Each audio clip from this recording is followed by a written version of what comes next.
Congratulations for making it to civil services interview. Thank you.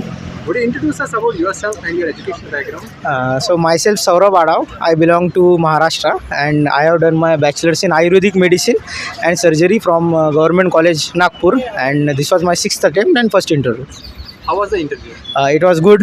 Suman Sharma ma'am's board was there. It was very pleasing and interactive rather than a question answer format. So how was the experience? Like, did you enjoy the interview or was it like most grilling? No, it was very cool. They played very cool, and the questions were mostly opinion based and no factual data was asked, barring 2 or 3 questions. Most of the questions were opinion based, and they tried to just have an interaction with you. Did the board ask you any questions about international relations and foreign policy? Yes, there were a couple of questions. First being the India-Maldives relation, they have asked me, and secondly the international practice of euthanasia, which are there. These were the questions of related to international relations. Rest were from my DAF only. So, like, what inspired you to come to civil services? I aspired from my childhood. I aspired to become a civil servant. That is the only thing. And secondly, it gives me an opportunity to serve the nation, because serving back, because I am a doctor, I serve generally people, so it also enhanced my scope to serve the nation as well. How was the transition from being a doctor coming into the civil services?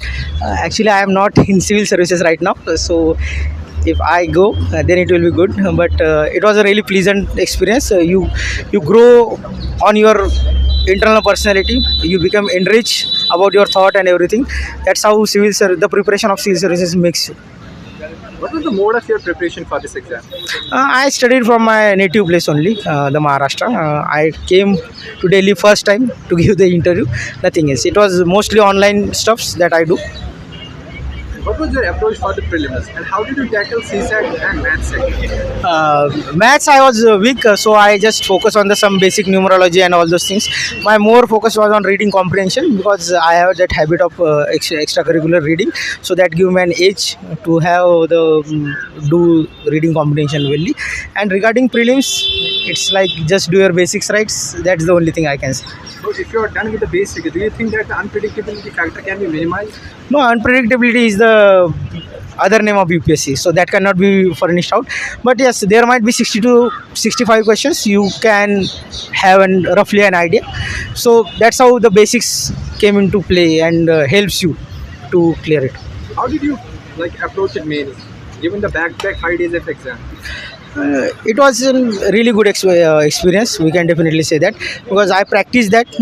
I used to give the mocks, the test on my home, like the exam like stimulating situation, so that was not a hurdle for me to give the 5 to 5 days. And I used to have ample rest at times, so that my mind gets recharged and I could give that mains thing also.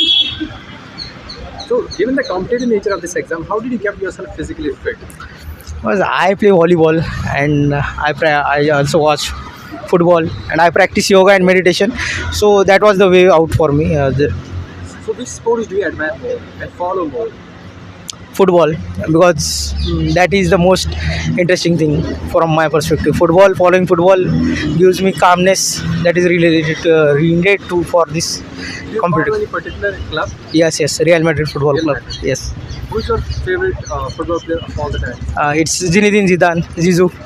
Zinedine Zidane is no more like playing like football, but he has been a legend. Yes, it's legend. Okay. What are your hobbies? My hobbies are like watching football, playing volleyball, and doing mindfulness meditation and yoga. I also sometimes read the Marathi stuffs, because I belong to Maharashtra. The Bhalchandra Nemade and Visa Khandekar, these were my favorite writers, so I read them. That's the thing. You can talk about more about this personality you were talking about. Bhalchandra Nemade as well as Visa Khandekar, both are the Sahitya Akademi awardees, and they have enriched the Marathi language, and so their literature is something that I am very fond of, and that resonates with me more. Visa Khandekar being the classical man, and Bhalchandra Nemade being the more practical man with the situations that we encounter on a day-to-day basis. So that's how they both are different in their styles, but more connected with me.